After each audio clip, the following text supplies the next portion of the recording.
Football বিশ্বকাপ পৃথিবীর সবচেয়ে সুন্দর উন্মাদনা। বিশ্বকাপের অপেক্ষায় থাকতে হয় কত বছর জানেন তো?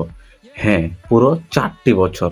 একটা নয়, দুটো নয়, পুরো ৪টি বছর ধরে মানুষ অপেক্ষা করে শুধুমাত্র এই টুর্নামেন্টের জন্য। কেন জানেন?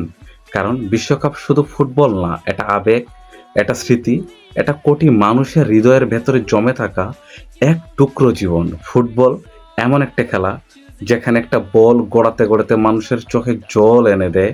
একটা স্টেডিয়ামের গর্জন হাজারো ক্লান্ত মানুষকে আবারও বাঁচতে শেখায়। বিশ্বকাপ আসলেই পৃথিবীটা বদলে যায়। এই কথাটা কি কখনো খেয়াল করেছেন? হ্যাঁ, বদলে যায়। রাতগুলো আর রাত থাকে না, সেগুলো হয়ে যায় ইতিহাসের সাক্ষী। ঘুম হারিয়ে যায় মানুষের চোখ থেকে। চায়ের দোকানগুলো ছোট ছোট স্টেডিয়ামে পরিণত হয়। রাস্তায় উঠতে থাকে হাজারো পতাকা। একটা গোলের জন্য পুরো মহল্লা একসাথে চিৎকার করে উঠে। দেখেছেন নিশ্চয়ই? আবারও একটা গোল মিসের পর পুরো এলাকা চুপ হয়ে যেতে দেখেছেন। এই আবেগটা অন্য কিছুর সাথেই মেলে না। মেলে? নিশ্চয় মেলে না। একদম মিলবে না। কারণ ফুটবল কেবল মাঠে খেলা হয় না। এটা হয় মানুষের স্মৃতির সাথে। শৈশবের বিকেলে বৃষ্টি ভেজা মাঠে বন্ধুদের সাথে ঝগড়ায় রাত জেগে দেখা কোনো ফাইনাল, নিঃশ্বাসে আটকে থাকার মুহূর্ত। ফুটবল মানে সেই ছোট্ট ছেলেটা যে ছেঁড়া জার্সি পরে খালি পায়ে দৌড়ায় কিন্তু মনে মনে নিজেকে বিশ্বকাপের ফাইনালে কল্পনা করে।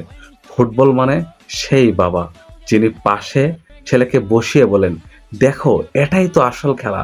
ফুটবল মানে সেই কান্না যেটা কেউ লুকাতে পারে না। শেষবার যখন লিওনেল মেসি বিশ্বকাপ জিতেছিল, আপনি কেঁদেছিলেন না? জি, অনেকেই কেঁদেছিলেন। কারণ সেটা শুধু একটা ট্রফি জেতা ছিল না, ছিল হাজারো অপেক্ষার জয়, হাজারো ব্যর্থতার পর উঠে দাঁড়ানোর জয়, একজন মানুষের স্বপ্ন পূরণের মুহূর্ত। আর ক্রিস্টিয়ানো রোনালদোর চোখের জল দেখার পর আপনার বুকটা ভারী হয়ে উঠে গিয়েছিল নিশ্চয়ই।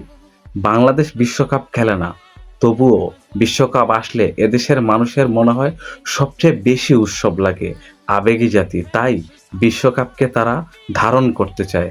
১৯৫৮ সালে এক কিশোর পৃথিবীকে দেখিয়েছিল স্বপ্ন কিভাবে সত্যি করতে হয়। তার নাম ছিল পেলে। ১৯৮৬ সালে একজন মানুষ বল পায়ে পুরো পৃথিবীকে জাদু দেখিয়েছিলেন। তার নাম দিয়েগো ম্যারাডোনা। এরপর পৃথিবী দুই ভাগ হলো, একজন লিওনেল মেসি, অন্যজন ক্রিস্টিয়ানো রোনালদোর পাশে। আপনি কোন পাশে জানিয়ে দিতে পারেন এই ভিডিওর কমেন্ট বক্সে। বিশ্বকাপ আর মাত্র ২৬ দিন বাকি। বিশ্বকাপের আমেজ নিশ্চয়ই লেগেছে আপনার মনে। ধন্যবাদ। আসসালামু আলাইকুম।